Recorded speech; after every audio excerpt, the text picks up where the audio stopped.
Hari ini kita akan melanjutkan pembahasan kita dari Kisah Para Rasul, pasal yang ke-13. Kisah Rasul pasal yang ke-13.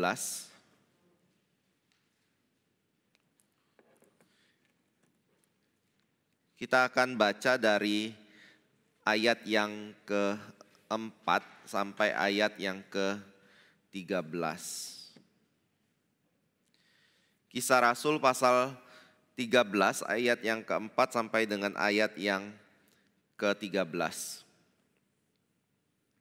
Saulus dan Barnabas di Pulau Siprus, oleh karena disuruh Roh Kudus, Barnabas dan Saulus berangkat ke Seleukia, dan dari situ mereka berlayar ke Siprus. Setiba di Salamis, mereka memberitakan firman Allah di dalam rumah-rumah ibadat orang Yahudi. Dan Yohanes menyertai mereka sebagai pembantu mereka. Mereka mengelilingi seluruh pulau itu sampai ke Pafos. Di situ mereka bertemu dengan seorang Yahudi bernama Bar Yesus. Ia seorang tukang sihir dan nabi palsu. Ia adalah kawan gubernur pulau itu, Sergius Paulus, yang adalah orang cerdas. Gubernur itu memanggil Barnabas dan Saulus karena ia ingin mendengar firman Allah. Tetapi Elimas, demikianlah namanya dalam bahasa Yunani, tukang sihir itu, menghalang-halangi mereka dan berusaha membelokkan gubernur itu dari imannya. Tetapi Saulus, juga disebut Paulus, yang penuh dengan Roh Kudus, menatap dia dan berkata, "Hai anak iblis, engkau penuh dengan rupa-rupa tipu muslihat dan kejahatan. Engkau musuh segala kebenaran. Tidakkah engkau akan berhenti membelokkan jalan Tuhan yang lurus itu? Sekarang lihatlah, tangan Tuhan datang menimpa engkau, dan engkau menjadi buta beberapa hari lamanya. Engkau tidak dapat melihat matahari. Dan ketika itu juga orang itu merasa diliputi kabut dan gelap. Dan sambil meraba-raba ia harus mencari orang untuk menuntun dia. Melihat apa yang telah terjadi itu, percayalah gubernur itu, ia takjub oleh ajaran Tuhan." 13. Lalu Paulus dan kawan-kawannya meninggalkan Pafos dan berlayar ke Perga di Pamfilia. Tetapi Yohanes meninggalkan mereka lalu kembali ke Yerusalem.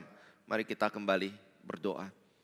Kami kembali mohon Kau boleh memberkati kami Bapa dengan firman-Mu dan kebenaran-Mu. Sekali lagi Kau boleh memimpin tiap pikiran dan hati kami, dan nyatakanlah ya Tuhan kasih-Mu bagi kami di dalam pemberitaan firman pada pagi hari ini. Bahwa kami makin dekat kepada Engkau, bahwa kami untuk makin melihat akan kebenaran rohani yang telah Engkau wahyukan bagi kami, yang boleh menjadi penuntun dalam kehidupan kami. Dalam nama Tuhan Yesus kami berdoa. Amin. Bapak Ibu Saudara yang kasih Tuhan, sebelumnya saya pernah bicara kalau pasal 13 ini menjadi satu pasal yang mulai mengalihkan pelayanan yang semula dikerjakan oleh Petrus, atau Petrus menjadi pelopor dari pemberitaan Injil yang ditujukan kepada orang-orang Yahudi. Walaupun ada sebagian yang ditujukan kepada orang-orang bukan Yahudi, kepada Saulus atau Paulus yang kemudian menjadi tokoh yang dikabarkan atau diceritakan dari mulai pasal 13 sampai akhir daripada Kisah Para Rasul. Dan dari situ kita bisa melihat mulai dari pasal 13 sampai pasal terakhir dari Kisah Rasul, Injil tidak lagi terlalu difokuskan kepada orang-orang Yahudi, tetapi kemudian mulai diberitakan secara langsung kepada orang-orang bukan Yahudi. Dan untuk bisa menyatakan kebenaran tentang Paulus menjadi tokoh yang dipakai Tuhan untuk menyatakan berita Injil itu, ada beberapa hal yang Lukas kemudian tulis dan cantumkan di dalam Kisah Para Rasul untuk kita bisa melihat otoritas tersebut diberikan Tuhan kepada Paulus. Mengapa ini menjadi unsur yang penting? Karena di dalam perdebatan yang ada di kalangan orang-orang Yahudi sendiri yang kemudian bertobat menjadi orang Kristen, mereka melihat bahwa pelayanan Paulus itu, atau sebagian kelompok melihat bahwa pelayanan Paulus itu adalah pelayanan yang kurang setia atau tidak setia kepada apa yang diberitakan oleh para rasul yang terdiri dari orang-orang Yahudi. Dan mereka menganggap bahwa Paulus sudah mungkin menyimpang daripada pengajaran yang diajarkan oleh Petrus. Karena Paulus memfokuskan Injil kepada orang-orang bukan Yahudi.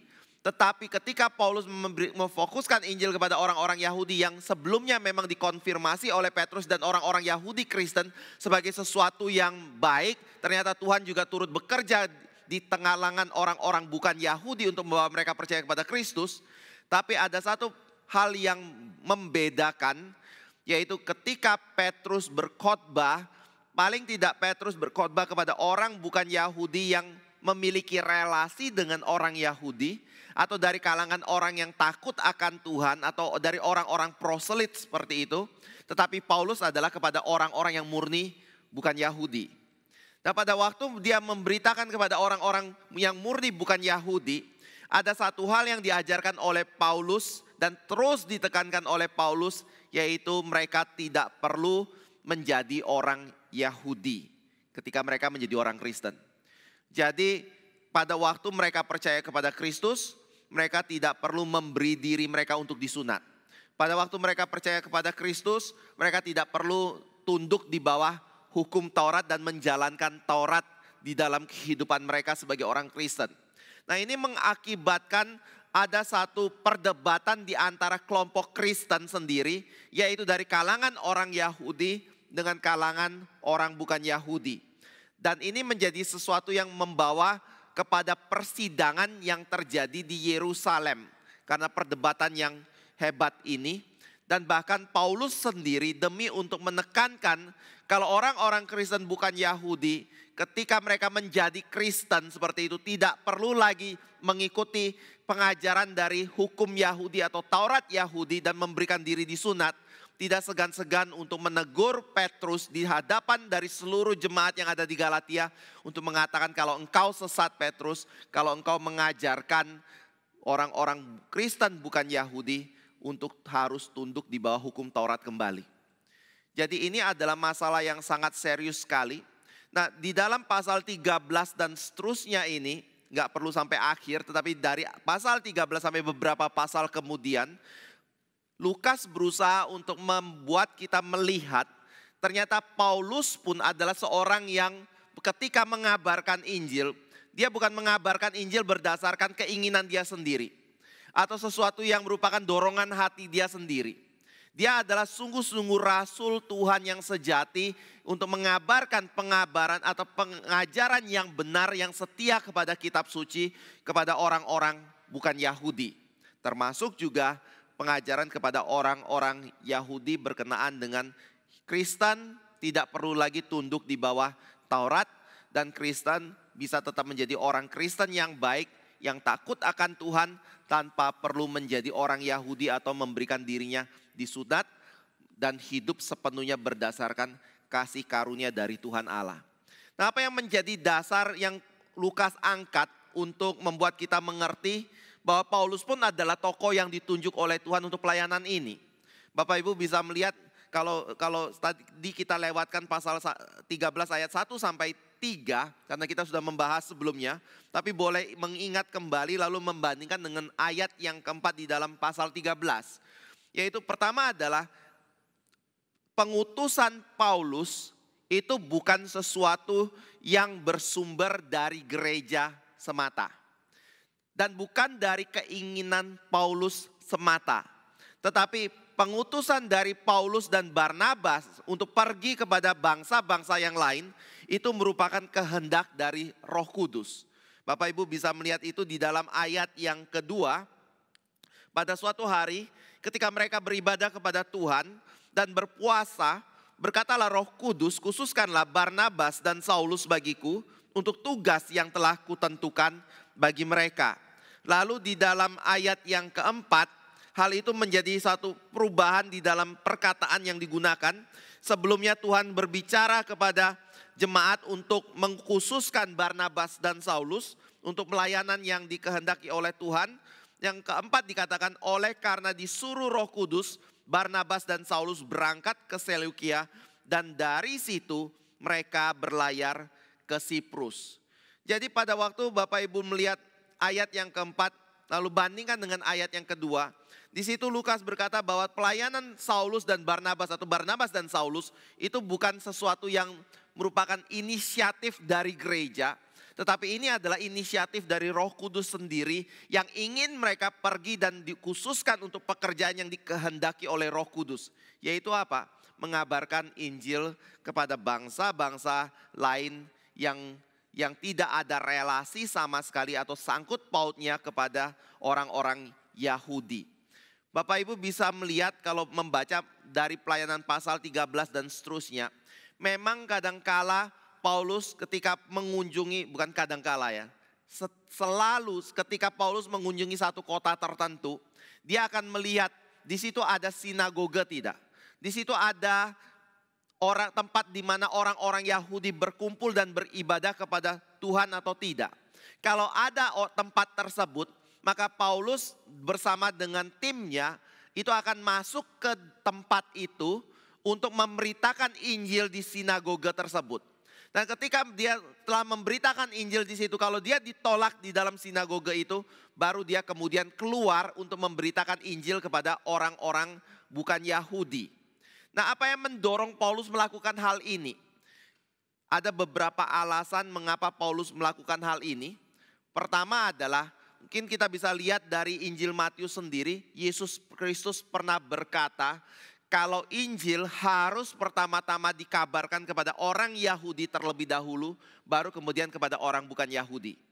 Jadi alasan pertama kita melihat pelayanan Paulus kepada orang Yahudi terlebih dahulu, baru kemudian kepada orang bukan Yahudi, bisa dikatakan karena dia mentaati perintah Yesus dan yang menetapkan satu pola pelayanan, cari Yahudi terlebih dahulu, baru kemudian orang bukan Yahudi. Karena Injil datang dari orang Yahudi kepada orang bukan Yahudi.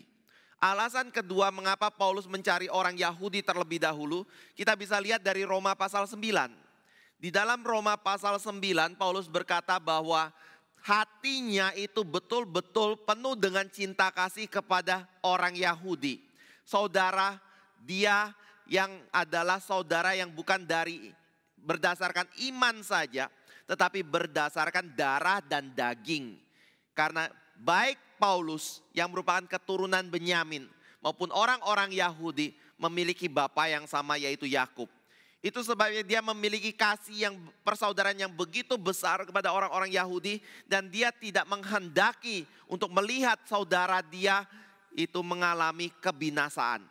Itu sebabnya Paulus di dalam pelayanannya dia tidak pernah melupakan kasihnya kepada saudaranya ini dengan mengabarkan Injil kepada mereka terlebih dahulu. Tetapi apa yang dia kabarkan ternyata tidak membuahkan hasil yang begitu besar. Walaupun ada orang-orang Yahudi yang percaya kepada Paulus, tapi sebagian besar menolak dia, yang membuat dia kemudian mengabarkan Injil kepada bangsa-bangsa yang lain. Alasan yang ketiga mengapa Paulus mengabarkan Injil di sinagoga terlebih dahulu, kemungkinan adalah karena itu menjadi jembatan yang efektif untuk mengabarkan Injil. Karena di sinagoga mereka memiliki kitab suci perjanjian lama. Baik itu orang-orang Yahudi yang beribadah kepada Tuhan, mereka memiliki firman Tuhan. Dan orang-orang bukan Yahudi yang tertarik dengan ibadah kepada Tuhan dari Allah Abraham, Ishak dan Yakub juga memiliki firman Tuhan. Dan terbiasa untuk mendengarkan firman yang terdapat di dalam perjanjian lama. Itu sebabnya untuk mengabarkan tentang Kristus menjadi sesuatu yang tidak terlalu sulit lagi bagi Paulus dan juga rekan-rekannya ketika mereka masuk ke dalam sinagoga. Karena mereka datang kepada orang yang telah paling tidak ada firman yang menerangi kehidupan mereka. Sehingga Paulus tinggal mengarahkan dan menunjukkan penantian mereka akan Mesias. Itu adalah sesuatu yang sudah digenapi di dalam Kristus Yesus. Karena orang-orang Yahudi maupun orang-orang bukan Yahudi yang proselit ataupun takut akan Tuhan, itu adalah orang-orang yang ketika mengikuti Allah, Abraham, Ishak dan Yakub, mereka juga menantikan janji pengharapan Mesias akan datang ke dalam dunia ini. Jadi itu sebenarnya Paulus datang ke sana, melayani mereka. Tetapi kemudian dia mengabarkan Injil kepada orang-orang bukan Yahudi juga. Untuk mereka menjadi percaya ya. Jadi pada waktu kita berkata, apa yang membuat Paulus itu bisa dikatakan sebagai seorang rasul yang diutus oleh Tuhan? Dia adalah seorang yang diutus oleh Roh Kudus sendiri untuk mengabarkan Injil. Kepada siapa? Awal mula memang kepada orang Yahudi. Tapi kemudian kepada orang-orang bukan Yahudi. Hal yang kedua yang Paulus ajak kita lihat juga untuk meneguhkan otoritas kerasulan dari Paulus adalah dari pembalikan nama, urutan nama orang yang diutus oleh Roh Kudus tersebut. Bapak Ibu kalau tanya kapan Paulus mengganti namanya atau Saulus mengganti namanya menjadi Paulus. Itu adalah sejak pasal 13 ini. Tetapi kita juga boleh bertanya kapan Saulus yang mengganti nama menjadi Paulus itu menjadi pemimpin dari pelayanan misi kepada orang-orang bukan Yahudi. Jawabannya juga di pasal 13 ini. Jadi kalau Bapak Ibu bandingkan ayat kedua dari pasal 13, kita bisa melihat Roh Kudus itu menetapkan Barnabas dan Saulus untuk pergi mengabarkan Injil kepada bangsa-bangsa lain. Di pasal yang ke-13 ayat yang keempat, kita juga dikatakan bahwa Roh Kudus menyuruh Barnabas dan Saulus untuk berangkat ke Seleukia untuk mengabarkan Injil dan lalu dari situ berlayar ke Siprus untuk mengabarkan Injil di sana. Tetapi ketika Bapak Ibu melihat di dalam ayat yang ke-10 mulai dari 9 itu terjadi perubahan. Dan mulai dari ayat 9 dan seterusnya itu urutannya sudah dibalik. Bukan lagi Barnabas yang utama tetapi Saulus menjadi orang pertama. Di mana dimulai dari ketika Saulus yang disebut Paulus itu yang penuh dengan Roh Kudus itu melihat si Elimas terus berusaha untuk membuat Sergius ini tidak menerima Injil, maka dari situ dia dengan otoritas kemudian menghardik Elimas lalu membuat matanya menjadi buta. Dan sejak itu Saulus atau Paulus selalu dikatakan di dalam urutan yang pertama. Jadi dia menjadi pemimpin perjalanan misi atau misi kepada orang-orang bukan Yahudi. Barnabas kemudian urutan yang kedua. Yang ketiga adalah Bapak Ibu bisa melihat dari kuasa yang dimiliki oleh Paulus. Yang boleh dikomparasikan dengan Petrus. Kalau kita mau komparasi, apa yang membuat Petrus melayani dengan penuh kuasa? Dia adalah seorang yang dipenuhi oleh Roh Kudus dan yang diutus oleh Roh Kudus. Siapa Petrus? Dia pemimpin dari para rasul untuk melayani kepada orang-orang Yahudi. Untuk memberitakan Injil kepada mereka. Paulus kepada orang-orang bukan Yahudi. Yang ketiga adalah kuasa. Petrus memiliki kuasa yang besar sekali.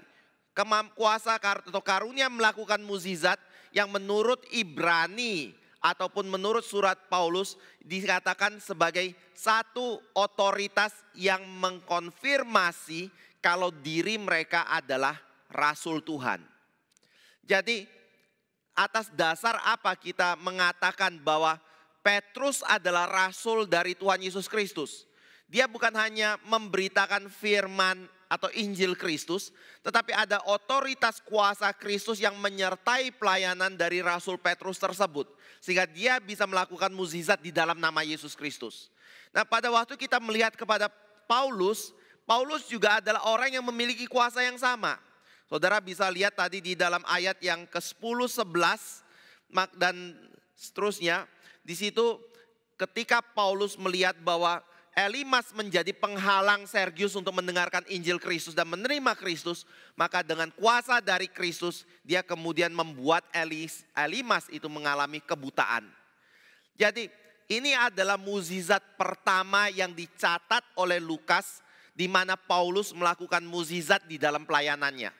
Tetapi mukjizat membuat mata Elimas menjadi buta itu bukan yang pertama atau bukan menjadi satu-satunya mukjizat yang dilakukan oleh Paulus.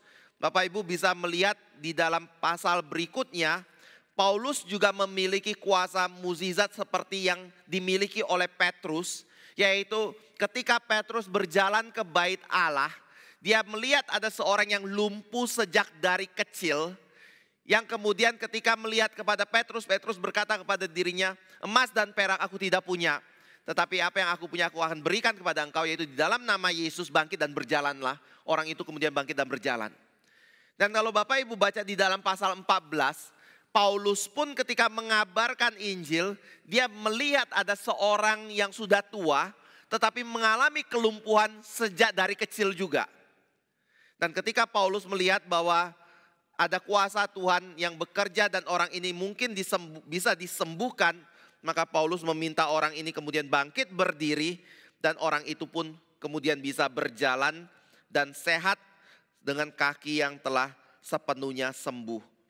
Dan akhirnya dari situ dia juga bisa memuliakan Tuhannya. Bapak Ibu boleh melihat di dalam ayat yang ke-8. Pasal 14 ayat yang ke-8. Di Listra ada seorang yang duduk saja, karena lemah kakinya dan lumpuh sejak ia dilahirkan, dan belum pernah dapat berjalan. Ia duduk mendengarkan ketika Paulus berbicara, dan Paulus menatap dia dan melihat bahwa ia beriman dan dapat disembuhkan. Lalu kata Paulus dengan suara nyaring, berdirilah tegak di atas kakimu. Dan orang itu melonjak berdiri, lalu berjalan kian kemari. Ketika orang banyak melihat apa yang telah diperbuat Paulus, mereka itu berseru dalam bahasa Likaonia, dewa-dewa telah turun ke tengah-tengah kita dan dalam rupa manusia, dan seterusnya. Mereka salah menangkap atau menafsirkan peristiwa mukjizat itu, dan akhirnya Paulus dan Barnabas harus dengan susah payah menghentikan mereka untuk mempersembahkan korban kepada diri mereka. Tetapi di situ kita bisa melihat bahwa Paulus pun memiliki kuasa dan otoritas dari Kristus untuk melakukan mukjizat, yang menunjukkan kalau Paulus adalah rasul yang diutus oleh Yesus Kristus. Yang keempat, Bapak Ibu bisa bandingkan khotbah yang diberitakan oleh Paulus dan khotbah yang dikhotbahkan oleh Petrus. Baca Kisah Rasul pasal 3, baca kembali, baca Kisah Rasul pasal 4, lalu Bapak Ibu boleh baca Kisah Rasul pasal yang ke-14, mendengarkan khotbah yang diucapkan oleh Petrus atau disampaikan oleh Petrus. Maka Bapak Ibu akan melihat ada kesamaan isi dari berita yang dikabarkan oleh kedua rasul ini. Jadi dari sini kita bisa melihat ketika Lukas membawa kita masuk ke dalam pasal 13, Lukas bukan hanya langsung mau menyatakan bahwa sekarang penginjilan itu beralih menuju ke ujung dunia dan Paulus menjadi tokohnya, lalu Petrus menjadi orang yang hilang dan hampir tidak pernah diceritakan lagi saja. Tetapi Lukas juga memberikan dasar-dasar bukti untuk menyatakan kalau Paulus ternyata adalah orang pilihan Tuhan yang disertai Tuhan, dan apa yang menjadi pelayanan dia dan berita yang dikabarkan itu sinkron, dan Tuhan memberkati pelayanan yang dilakukan oleh Paulus. Nah, ini membuat kita mendapatkan satu keteguhan bahwa orang-orang Kristen bukan hanya orang-orang yang merupakan orang Yahudi saja. Tetapi orang-orang Kristen juga adalah orang-orang yang merupakan orang yang bukan Yahudi. Nah, ketika kita menyandingkan antara orang Kristen Yahudi dengan orang Kristen bukan Yahudi, Bapak Ibu boleh melihat satu kebenaran bahwa baik Yahudi Kristen maupun bukan Yahudi Kristen adalah orang-orang yang dua-duanya bisa menjadi Kristen karena rencana dan kehendak Tuhan. Dan pada waktu kita menjadi orang Kristen, walaupun kita bukan orang Yahudi, kita tidak perlu menjadi orang Yahudi. Ini keunikan dari iman Kristen yang berbeda dari agama-agama yang lain. Semua agama ketika diadopsi atau dipercaya oleh satu bangsa tertentu, maka mereka biasanya akan membawa bangsa itu untuk makin serupa dengan asal-usul dari agama tersebut. Tetapi ketika kita berbicara tentang kekristenan, maka kekristenan adalah satu-satunya agama ketika dia dipeluk oleh atau dipercaya oleh seseorang, maka dia tidak perlu menjadi orang yang seperti asal-usul dari agama itu. Dan dia bisa menjadi orang Kristen yang baik, apapun yang menjadi kebangsaan dia. Nah Bapak Ibu Saudara yang kasih Tuhan, saya percaya ini juga salah satu indikasi atau satu hal yang merupakan kebenaran yang menyatakan kalau Injil pasti bersumber dari Tuhan. Karena Tuhan kita adalah Tuhan dari seluruh umat manusia. Tuhan kita adalah Tuhan yang menyebabkan ada segala bangsa di dalam dunia ini dengan segala bahasa yang ada. Tuhan kita adalah Tuhan yang bukan hanya menciptakan satu ras saja yang superior di dalam dunia ini. Lalu melalui ras superior itu mereka menguasai semua bangsa dan semua bangsa harus menjadi bagian dari ras yang superior itu. Tapi kalau seluruh bangsa, bahasa yang ada di dalam dunia ini itu bersumber dari Tuhan. Tuhan yang mengakibatkan ada bangsa-bangsa dan bahasa di dalam dunia ini. Maka ketika kekristenan itu dikabarkan dengan mempertahankan berbagai kebangsaan dan bahasa yang di dalam dunia ini untuk menyembah kepada Tuhan, itu berarti bahwa kekristenan bersumber dari Tuhan yang memberikan bangsa-bangsa di dalam dunia ini dan bahasa-bahasa di dalam dunia ini. Dan ini juga setia dengan perkataan Tuhan bahwa Dia adalah Allah atas segala suku bangsa yang ada di dalam dunia ini. Jadi Bapak Ibu Saudara yang kasih Tuhan, kitab suci menyatakan secara jelas sekali, kalau kita adalah orang-orang Kristen, kita ada di dalam rencana Tuhan yang benar, yang sejati. Tuhan dari awal telah merencanakan bahwa kekristenan itu bukan sesuatu yang hanya diperuntukkan bagi orang Yahudi, tetapi bagi orang-orang bukan Yahudi juga. Dan kita sebagai orang-orang bukan Yahudi bisa mengenal Tuhan Allah yang sejati dalam kehidupan kita tanpa perlu menjadi orang Yahudi terlebih dahulu. Jadi ini yang menjadi dasar Lukas ketika menulis pasal 13 dan seterusnya, menekankan kalau Paulus adalah seorang yang memang diutus oleh Tuhan berdasarkan kehendak Tuhan. Lalu yang berikutnya adalah seperti ini. Pada waktu Tuhan mengutus seseorang untuk pergi melayani atau memberitakan Injil, Bapak Ibu jangan menjadi orang yang naif ya.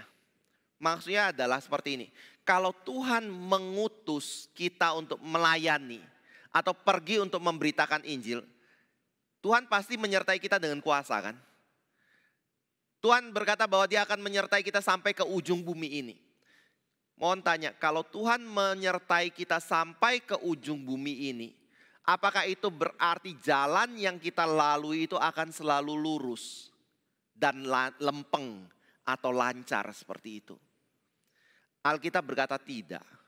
Pada waktu kita memberitakan Injil, maka hal yang akan terjadi adalah iblis langsung berdiri untuk menentang. Kehidupan Kristen yang sungguh-sungguh dijalankan berdasarkan pengertian yang kitab suci ajarkan kepada kita. Kehidupan Kristen yang sungguh-sungguh kita jalankan dengan satu penundukan diri kepada Kristus, itu pasti akan mendapatkan penentangan dari iblis. Dan ini kita bisa lihat dari apa yang terjadi di dalam pelayanan Barnabas dan Saulus. Pada waktu dia mendapatkan satu pribadi untuk mendengarkan Injil, yaitu si Sergius. Maka pada waktu itu juga iblis tidak tinggal diam dengan menggerakkan atau ada yang mengatakan mengaktifasi agennya di dalam dunia ini untuk membuat Sergius dihalang-halangi atau bahkan membuat dirinya tidak percaya kepada Kristus. Bapak Ibu Saudara yang kasih Tuhan, kita bersyukur sekali kepada Tuhan karena ada ayat kitab suci yang mengatakan seperti ini. Iblis ketika bekerja, dia berusaha untuk membuat orang pilihan Tuhan itu disesatkan. Orang pilihan Tuhan itu kemudian menyangkali atau murtad dari imannya kepada Tuhan. Atau bahkan tidak datang kepada Tuhan. Tetapi ada janji Tuhan yang berkata bahwa kalau seandainya mungkin. Berarti bahwa pada waktu iblis bekerja, kita bisa bersyukur satu hal. Kalau kita adalah orang pilihan Tuhan, kalau ada orang-orang pilihan Tuhan yang berusaha disesatkan, maka mereka pasti gagal untuk menjalankan hal itu. Mereka pasti atau kita pasti tetap dipelihara oleh Tuhan di dalam iman, karena ada Roh Kudus yang menjaga dan memimpin kita, dan janji Tuhan yang memastikan kita percaya kepada Tuhan. Makanya saudara bisa baca di dalam ayat 12. Walaupun Elimas berusaha untuk menghalang-halangi, tetapi Sergius akhirnya tetap percaya kepada Kristus dan menjadi seorang Kristen. Dia tidak bisa menggagalkan rencana itu. Tapi di sini kita bisa melihat satu hal. Kehidupan Kristen itu adalah kehidupan yang ada di dalam peperangan. Dan peperangan kita itu adalah peperangan yang bukan melawan darah dan daging, tetapi melawan kuasa-kuasa yang ada di angkasa. Tapi kuasa-kuasa yang di angkasa kan kita tidak kelihatan. Lalu bagaimana kita bisa melihat bahwa peperangan itu adalah sesuatu yang melawan mereka? Nah, di sini Alkitab juga menunjukkan satu hal, bahwa walaupun peperangan kita melawan kuasa-kuasa yang ada di angkasa, yaitu iblis, setan dan antek-anteknya seperti itu, tetapi mereka bisa menggunakan manusia, bisa menggunakan pemerintah untuk menentang keberadaan atau penyebaran dari Injil Tuhan. Jadi Bapak Ibu Saudara yang kasih Tuhan, itu sebabnya pada waktu kita hidup sebagai orang Kristen, kita seringkali mendengar pada waktu ada orang yang berkomitmen misalnya, besok saya pengen pergi ke gereja, atau mulai hari ini saya mau menjadi orang Kristen yang baik. Pertanyaannya adalah, atau kesaksian yang kemudian dia katakan kepada kita adalah, sejak dia berkomitmen menjadi orang Kristen yang baik atau ingin pergi ke gereja, hidupannya jadi lebih gampang atau lebih sulit. Keinginan dia untuk mentaati perintah Tuhan, mulai dari detik dia berkomitmen, itu menjadi sesuatu yang membutuhkan pergumulan, membutuhkan bayar harga atau tidak. Biasanya pasti ada bayar harganya. Saya seringkali ajak orang kalau pergi ke gereja, dia bilang, iya saya mau ke gereja. Nanti hari H nggak muncul ke gereja, waktu ditanya kenapa? Mendadak ada masalah ini. Mendadak ada satu janji atau orang datang ke rumahnya. Pokoknya ada saja 1001 alasan untuk membuat diri dia tidak pergi ke gereja seperti itu. Bapak Ibu Saudara yang kasih Tuhan, ini jangan dilihat hanya sebagai satu kebetulan. Tetapi Bapak Ibu harus melihat setiap kali kita mau menjalankan perintah Tuhan, baik itu menginjili atau menundukkan diri kita di dalam ketaatan kepada apa yang menjadi kehendak Tuhan, itu adalah peperangan. Kalau Bapak Ibu mengerti prinsip ini adalah peperangan. Bagaimanapun usaha iblis untuk menahan kita, apakah itu melalui keadaan yang kita alami, apakah itu melalui pasangan hidup kita, ataukah itu melalui orang-orang yang ada, apakah itu melalui pemerintah yang ada. Kita punya hati tetap ketika komitmen, kita harus tetap berkomitmen untuk menjalankan perintah Tuhan. Karena ini adalah peperangan. Jadi pada waktu kita menjalankan kehendak Tuhan, ada tokoh yang pasti tidak akan suka dan menentang itu. Dan tokoh itu dari mana? Pertama adalah dari luar. Luar itu siapa? Iblis, pengikutnya yang berusaha mencegah kita untuk percaya kepada Kristus. Tetapi jangan naif lagi. Ada yang kedua. Yang kedua itu siapa yang menjadi penghalang kita untuk melayani Tuhan? Yaitu dari internal. Bapak Ibu bisa melihat itu dari Kisah Rasul pasal yang ke-6. Pada waktu iblis tidak bisa mempengaruhi orang-orang yang merupakan pemimpin agama untuk menghambat pekabaran dari Injil Tuhan. Baik 5 dan 6 ya. Maka di situ mulai muncul kasus di dalam internal gereja. Ananias dan Safira kemudian memberikan persembahan yang bohong di hadapan Tuhan. yang membuat mungkin kredibilitas dari kekristenan itu mulai dipertanyakan atau diragukan. Lalu yang kedua adalah berkaitan dengan aksi kasih di antara orang Kristen. Jadi ada orang-orang Kristen yang dari Yahudi yang berbicara bahasa Yunani ternyata tidak mendapatkan makanan yang cukup, bantuan yang cukup, janda-jandanya ya. Sehingga mereka ribut dengan janda-janda orang-orang Yahudi Kristen atau pendistribusi makanan itu. Dan di situ akhirnya para rasul turun tangan untuk menyelesaikan masalah itu dengan menunjuk ada 6 diaken yang melayani meja. Tapi di situ kita mendapatkan ternyata perkembangan Injil itu bukan hanya sesuatu yang berusaha untuk dihambat dari luar, tetapi juga perkembangan Injil itu ada masalah yang bisa ditimbulkan dari internal gereja sendiri yang berusaha untuk menghambat perkembangan Injil dan kesaksian diberikan oleh orang-orang Kristen. Nah, di dalam pasal 13 ini juga kita dapatkan hal itu. Dari mana? Dari seorang yang bernama Yohanes Markus. Bapak Ibu bisa lihat ini di dalam ayat yang ke-5. Setiba di Salamis, mereka memberitakan firman Allah di dalam rumah-rumah ibadat orang Yahudi. Dan Yohanes menyertai mereka sebagai pembantu mereka. Siapa Yohanes ini? Bapak Ibu bisa lihat juga, di sini nggak ngomong ya. Tapi di bagian lain dan banyak penafsir yang mengatakan dia adalah Markus. Dia adalah anak dari Maria yang rumahnya itu biasa digunakan untuk persekutuan doa. Yang kalau Bapak Ibu baca pasal sebelumnya, pasal 12, ketika Petrus lepas dari penjara atau dilepaskan oleh malaikat dari penjara, maka rumah pertama yang dituju oleh Petrus itu adalah rumah Maria.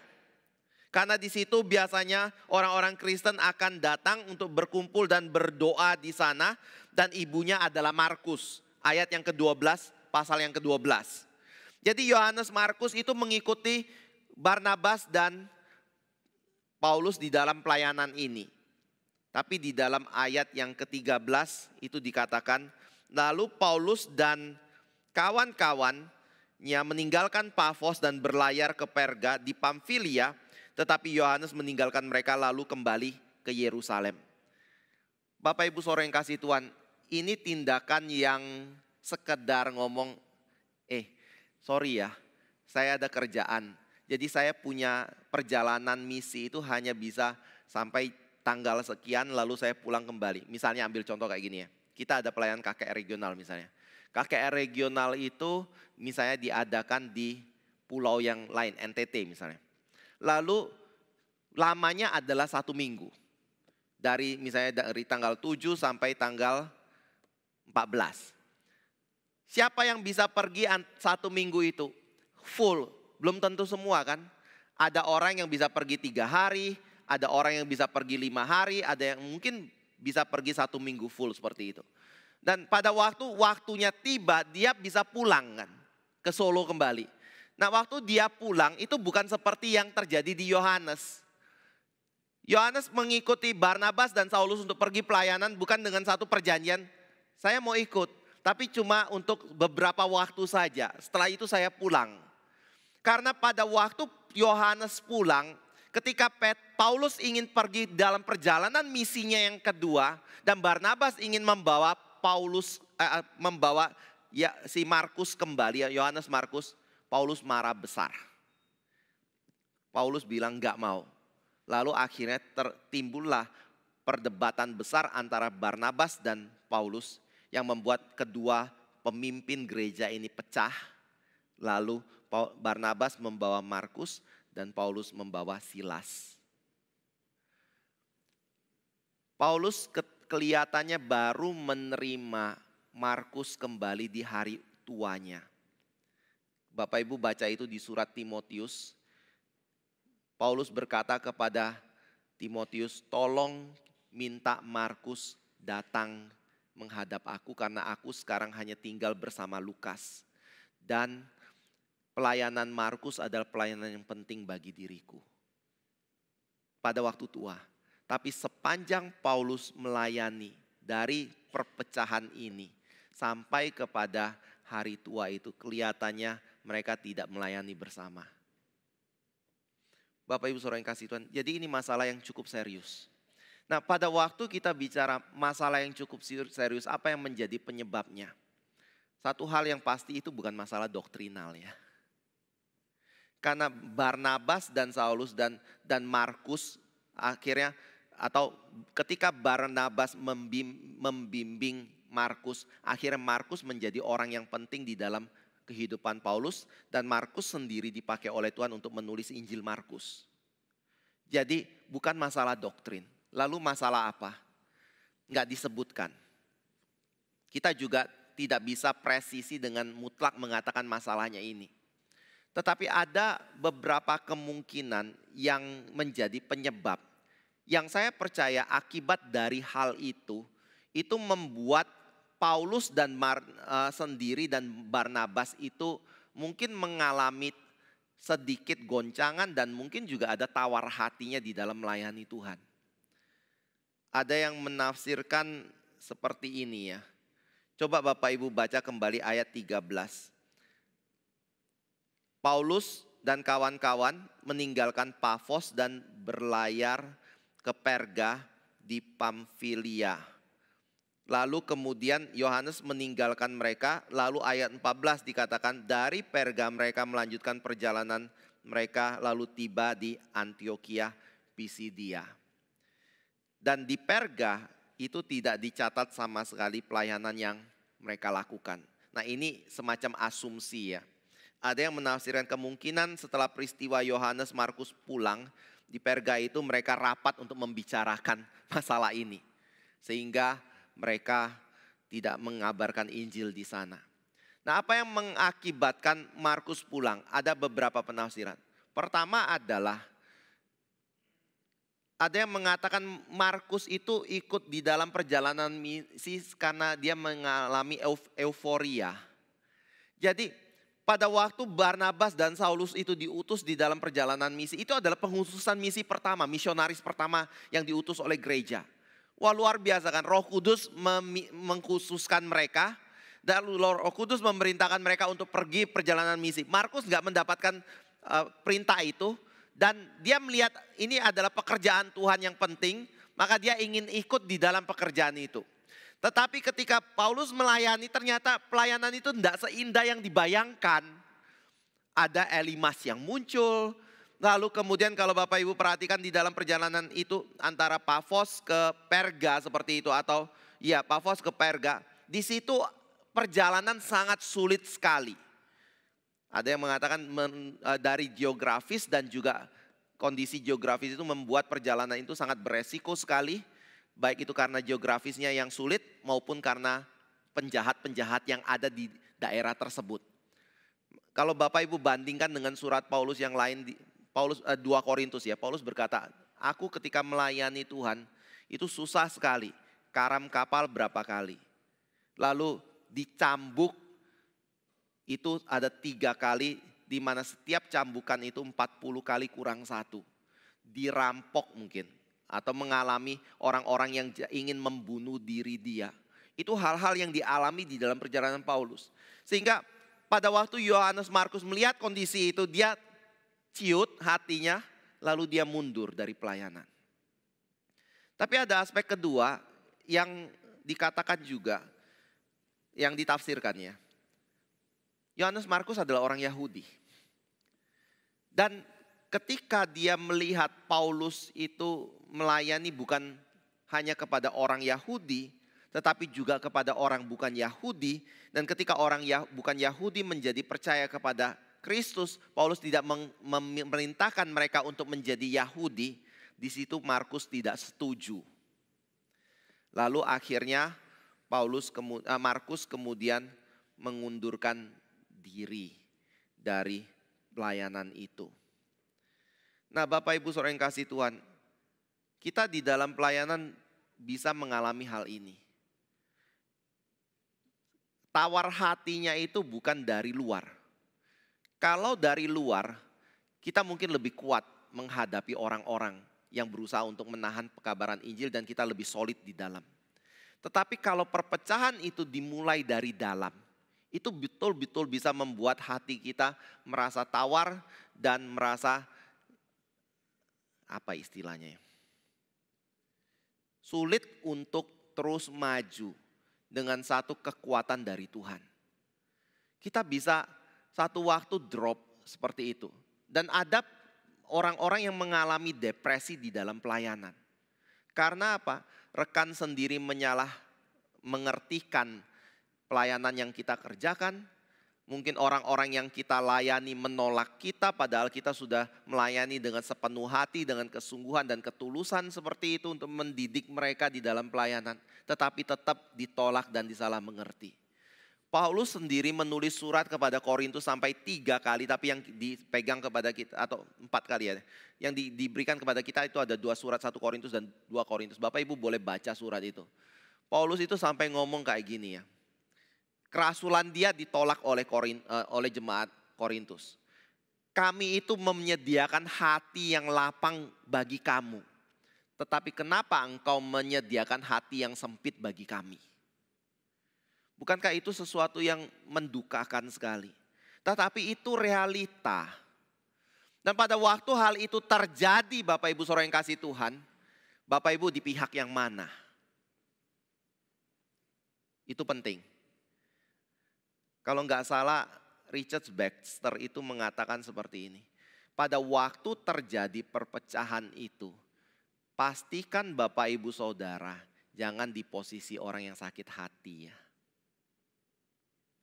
Karena pada waktu kita menempatkan diri di posisi yang sakit hati, Bapak Ibu akan menjadi kelompok, kalau orang suka ngomong sayap kiri atau sayap kanan. Sayap kiri yang berusaha untuk terus menentang pelayanan yang Tuhan kehendaki. Dan itu tidak baik. Tetapi kalau Bapak Ibu memihak kepada pihak yang ditentang seperti itu, bukan karena dia punya pengajaran salah ya. Benar, tetapi ada kasus-kasus lain yang membuat akhirnya ada kelompok orang yang sakit hati untuk menentang pihak yang dipimpin oleh Tuhan atau yang memiliki otoritas seperti itu. Maka Bapak Ibu akan terus melayani dan dipakai oleh Tuhan. Nah, ini di mana kita bisa lihat di dalam peristiwa ini dan juga di dalam peristiwa pengutusan misi kedua, dan setelah misi kedua siapa yang selalu diangkat. Sejak dari peristiwa ini, Markus tidak pernah diceritakan lagi. Walaupun dia tetap dipakai oleh Tuhan untuk menulis Injil Markus, dan Barnabas sepertinya tetap dipakai oleh Tuhan untuk membimbing Markus dan mengerjakan pelayanan dari versi yang berbeda atau tujuan yang berbeda, skop yang berbeda. Tetapi kisah para rasul selalu mencatat pelayanan Paulus. Bapak Ibu boleh baca dari pasal 13 sampai akhir. Barnabas sampai tidak pernah dicatat lagi. Tapi Paulus dan Silas, Paulus sampai ke Roma itu selalu menjadi tema utama di dalam pelayanan penginjilan yang dicatat di dalam kisah para rasul. Jadi pada waktu kita mengalami perselisihan seperti itu yang mungkin saja terjadi, dan di dalam Galatia pasal 5 sendiri ada dikatakan kalau engkau saling menggigit, perhatikan jangan saling membinasakan seperti itu. Berarti ini adalah satu kemungkinan yang bisa terjadi di dalam gereja. Cuma saya punya pesan satu hal ya. Kita jangan menjadi orang yang menghambat Injil itu ya. Jangan. Karena kita menempatkan diri bertentangan dan berseberangan dengan Tuhan. Kita jangan menjadi yang aktif itu. Usahakan lihat dari kacamata Tuhan apa yang Tuhan kehendaki. Dan dari situ Bapak Ibu bisa tetap dipakai oleh Tuhan untuk suatu arus pekerjaan yang utama di dalam kerajaan Dia. Saya kembali ya. Jadi di dalam pelayanan gereja mungkin saja ada hal-hal yang sulit yang kita hadapi. Ketika kita berusaha menjalankan firman Tuhan dengan setia, mengabarkan Injil dengan setia, iblis pasti akan menggoncang. Dari luar melalui orang-orang yang merupakan agen dari iblis, tetapi juga mungkin dari dalam. Petrus sendiri pernah dicatat sebagai orang yang menentang pekerjaan Tuhan di dalam Kristus. Sehingga Yesus kemudian menghardik dia dan mengatakan dia setan. Bisa saja. Mungkin kita bisa jadi setan suatu hari yang menentang pekerjaan Tuhan. Tapi kita berdoa, dan saya percaya kita harus terus berdoa untuk kita jangan di dalam posisi seperti itu ya. Dalam kerjaan Tuhan ini. Nah, hal yang ketiga adalah pada waktu kita melayani, tadi ada katakan iblis berusaha untuk menahan. Nah, Alkitab ada tidak berkata kepada kita berkenaan dengan bagaimana iblis bekerja untuk menghambat pekerjaan Tuhan dilakukan. Ada beberapa dasar yang kitab suci katakannya. Pertama adalah di dalam ayat 10. Bapak Ibu bisa lihat ketika iblis bekerja apa yang dilakukan, yaitu dia akan penuh dengan rupa-rupa tipu muslihat dan kejahatan. Dan akan menjadi musuh kebenaran. Dan berusaha membelokkan orang dari jalan Tuhan. Jadi pada waktu iblis bekerja, dia akan berusaha menggunakan berbagai cara untuk membuat Injil itu tidak sampai kepada orang yang mendengarkan. Tetapi juga kalau hal itu disampaikan tetap kepada orang yang mendengarkan, berusaha bagaimana untuk membuat Injil itu menjadi sesuatu yang diselewengkan sedikit. Gak usah banyak, tapi mungkin sedikit. Dan membuat orang kemudian akhirnya salah beriman. Nah, ini kalau kita mau kembalikan contoh misalnya, Bapak Ibu bisa lihat di dalam Galatia kembali. Karena kasusnya adalah bicara tentang Injil kepada orang bukan Yahudi dan apa yang terjadi ketika Injil dikabarkan pada orang Yahudi. Orang-orang Yahudi mengatakan bahwa mereka Kristen harus kembali kepada Taurat. Salah enggak? Apakah orang-orang Yahudi Kristen itu mereka melakukan itu karena mereka tidak mengerti? Ya mungkin saja. Tetapi saya juga lebih percaya seperti ini. Mengapa mereka mendesak orang-orang Kristen bukan Yahudi harus menjalankan sunat dan Taurat? Sebenarnya karena sunat dan Taurat itu dari Tuhan. Betul kan? Abraham disunat loh. Dan siapa yang meminta Abraham sunat? Tuhan sendiri mengatakan Abraham harus disunat sebagai satu tanda perjanjian. Jadi orang Kristen harus disunat gak? Kalau bapak orang Kristen juga adalah bapak Abraham seperti itu, ya sunat bukan sesuatu masalah kan karena itu diperintahkan oleh Tuhan. Apakah orang Kristen harus mentaati Taurat? Lalu Taurat itu dari mana? Taurat itu juga diberikan oleh Tuhan melalui Musa. Jadi kalau Tuhan memberikan Taurat kepada Musa untuk dijalankan oleh umat Allah, orang Kristen perlu menjalankan Taurat tidak? Bagi orang Yahudi, masa enggak sih? Musa kok yang memberikan Taurat itu. Karena itu yang wajar adalah orang Kristen bukan Yahudi juga harus tunduk di bawah Taurat dan melakukan sunat. Tapi Paulus berkata tidak. Tipis sekali ya. Tapi itu bisa mengakibatkan keselamatan bukan lagi berdasarkan kasih karunia, tetapi berdasarkan perbuatan. Dan kalau keselamatan sampai berdasarkan perbuatan yang menjadi tema sidang utama di dalam Kisah Rasul pasal 15, itu berarti kekristenan tidak ada bedanya dengan agama-agama lain di dalam dunia ini. Iman plus perbuatan itu menentukan keselamatan. Tapi Kristen bilang iman semata yang diberikan berdasarkan kasih karunia 100% itu yang menentukan keselamatan kita. Jadi iblis bisa menggunakan sesuatu yang bahkan benar, yang bersumber dari Tuhan, diselewengkan gak banyak untuk membawa kita hidup di dalam kesesatan. Baru-baru ini juga ada cerita kan yang heboh, di mana Yesus diajarkan sebagai bukan Allah yang setara dengan Bapa, tetapi adalah manusia dan kealahan dia adalah sesuatu yang diberikan ketika dia dibaptiskan seperti itu. Bapak Ibu saudara yang kasih Tuhan, banyak pendukungnya. Tetapi apa yang diajarkan itu adalah salah. Kalau kita betul-betul membaca kitab suci dengan kacamata dari kitab suci itu sendiri. Tapi ini bisa terjadi. Kenapa? Karena ketika iblis bekerja dengan segala tipu daya, itu berarti dia akan berusaha untuk menyesatkan kita. Yang seperti apa ya? Yang tidak sungguh-sungguh mempelajari kebenaran. Kita buka kembali ya, Efesus pasal 4 aja ya.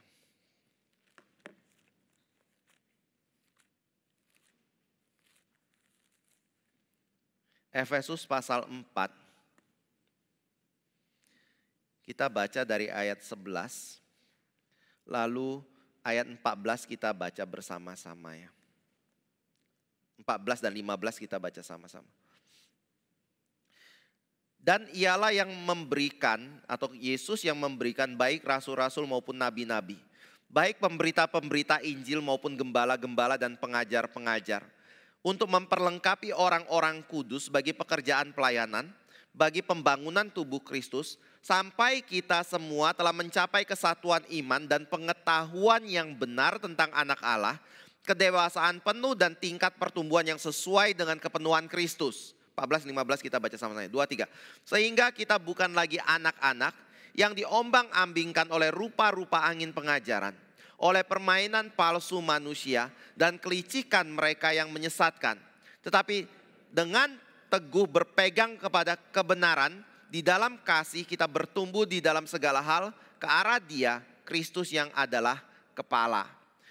Jadi apa yang membuat seseorang atau seorang Kristen itu hidup diombang-ambingkan dan tidak pernah mengerti bahwa ini yang benar, itu yang salah. Jadi setiap orang bicara apa, dia ikuti. Yang lain bicara apa, dia ikuti. Akhirnya tanpa sadar dia melakukan dua hal yang saling bertentangan satu sama lain. Lalu dia bingung sendiri, garuk-garuk kepala, mana yang benar ya.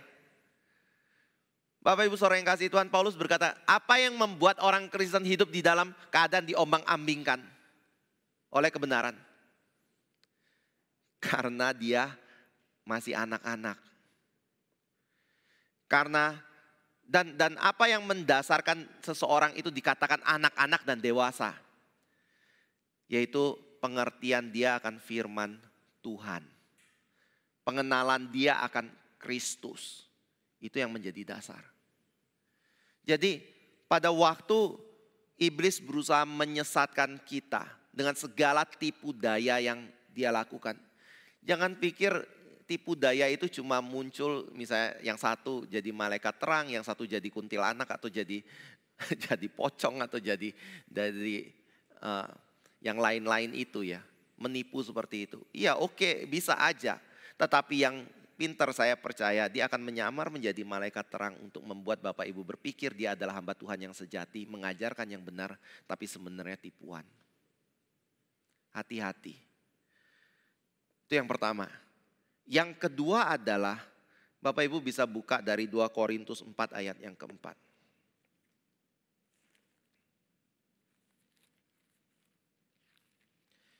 Dua Korintus 4 ayat yang keempat.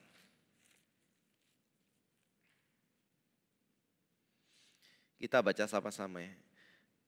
Ayat 3 saya baca, ayat 4 kita baca sama-sama. 2, 3, saya baca dulu. Jika Injil yang kami beritakan masih tertutup juga, maka ia tertutup untuk mereka yang akan binasa. 4 sama-sama. Yaitu orang-orang yang tidak percaya, yang pikirannya telah dibutakan oleh ilah zaman ini. Sehingga mereka tidak melihat cahaya Injil tentang kemuliaan Kristus yang adalah gambaran Allah. Jadi apa yang akan dikerjakan oleh iblis di dalam penyesatan yang dia lakukan, yaitu membuat orang-orang dibutakan oleh ilah zaman. Jadi kalau mau pakai perumpamaan tentang penabur, benih yang ditabur, maka ini adalah kelompok pertama di mana ketika benih ditaburkan jatuh di pinggir jalan lalu burung datang dan mengambil benih itu pergi. Sehingga orang yang mendengarkan Injil itu tidak mengerti dan tidak menerima Injil itu, sehingga tidak ada iman yang dihasilkan dari pemberitaan Injil itu. Bapak Ibu Saudara yang kasih Tuhan, dan pekerjaan pembutaan ini adalah sesuatu yang sejalan dengan keadaan manusia yang di dalam dosa.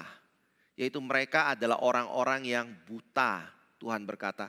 1 Korintus 2 itu bicara bahwa kalau seandainya mereka tidak buta, mereka pasti akan menerima Kristus sebagai Tuhan dan Juru Selamat di dalam hidup mereka. Tapi karena mereka buta, maka Yesus Kristus disalibkan. Atau karena mereka tidak pernah, kebenaran Kristus tidak pernah muncul di dalam pemikiran mereka, maka mereka menyalibkan Kristus. Roma 3 berkata bahwa tidak ada seorang pun yang mencari Tuhan. Semuanya adalah orang-orang yang jahat dan berdosa.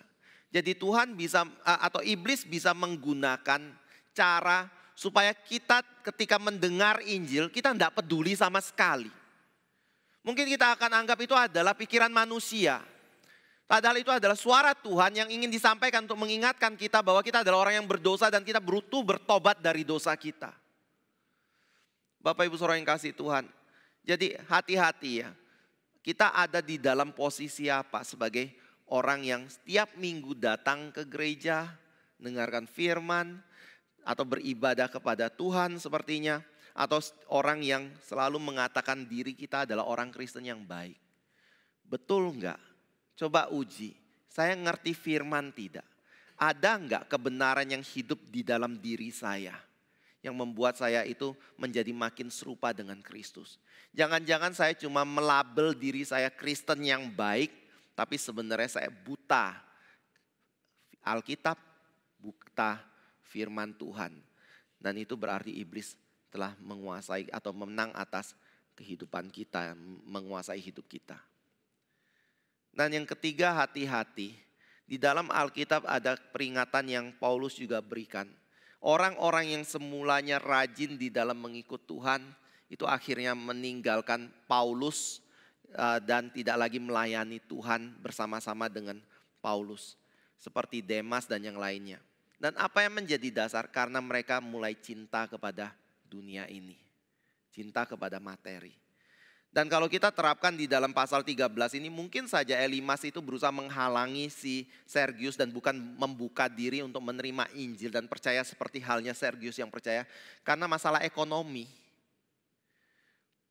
Dia orang penting, tangan kanannya Sergius yang menjadi penasehat Sergius yang mungkin juga digaji oleh Sergius. Dan apa yang diajarkan bukan kebenaran Kristus, tetapi dia punya kuasa dari setan kayak gitu. Nah kalau andai kata Sergius percaya kepada Kristus, dia masih menjabat posisinya tidak? Dia masih digaji oleh Sergius atau tidak? Mungkin tidak.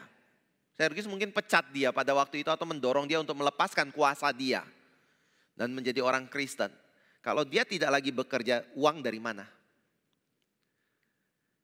Jadi ada orang-orang Kristen yang bisa meninggalkan Tuhan dan tidak mau taat kepada Tuhan. Membuat diri mereka buta terhadap kebenaran dan ikut tipu muslihat iblis.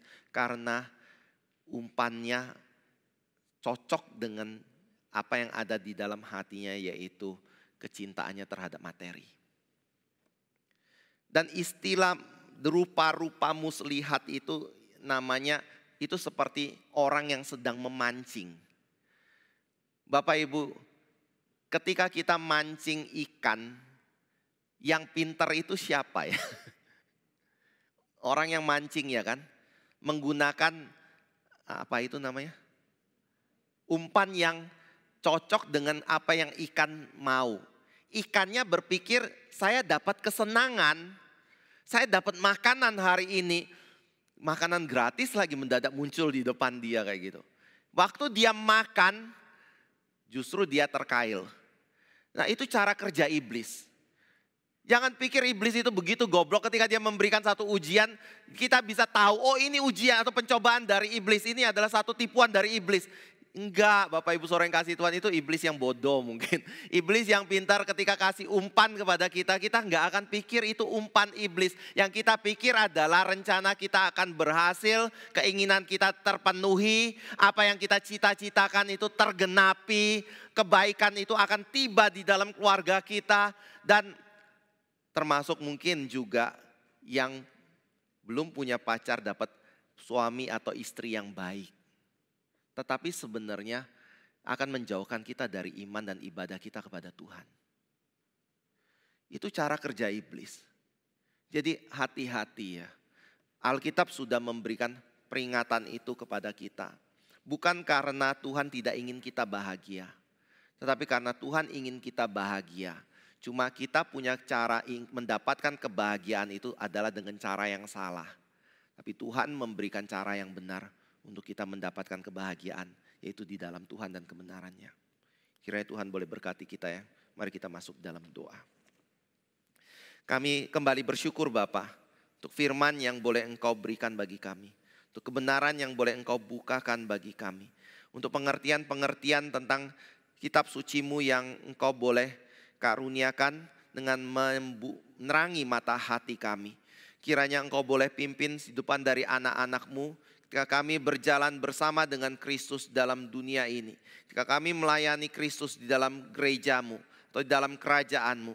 Kau boleh menyertai dan memberikan hikmat bagi kami untuk berjalan secara benar seturut dengan apa yang menjadi terang firman-Mu. Tolong jaga kami ya Bapa, jauhkan kami dari yang jahat. Berikan kesatuan hati dalam kehidupan kami untuk melayani Engkau. Sekali lagi kami berdoa menyerahkan gereja-Mu ini dan setiap hati kami, diri kami, anak-anak-Mu dan keluarga kami ke dalam tangan-Mu. Kiranya Engkau boleh pelihara dan pimpin. Dalam nama Tuhan Yesus kami berdoa. Amin.